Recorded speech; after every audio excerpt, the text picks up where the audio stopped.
ఇమ్మీడియట్గా పోయే జాబ్స్ మనకు కొన్ని కనపడుతున్నాయి.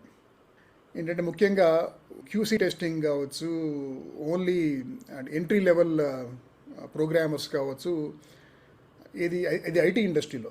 నాన్ ఐటీ ఇండస్ట్రీలో అయితే కనుక ఈ హెల్ప్ డెస్క్ కావచ్చు, కాల్ సెంటర్లు, అలాగే మార్కెటింగ్లో లీడ్ జనరేషన్, ఈమెయిల్ మార్కెటింగ్ కావచ్చు, ఇలాంటివన్నీ కూడాను ఆటోమేట్ చేయొచ్చు. కాబట్టి ఆ జాబ్స్ పోతాయి, అది క్లియరే. కానీ artificial intelligence and it opens up so many possibilities because it improves your productivity.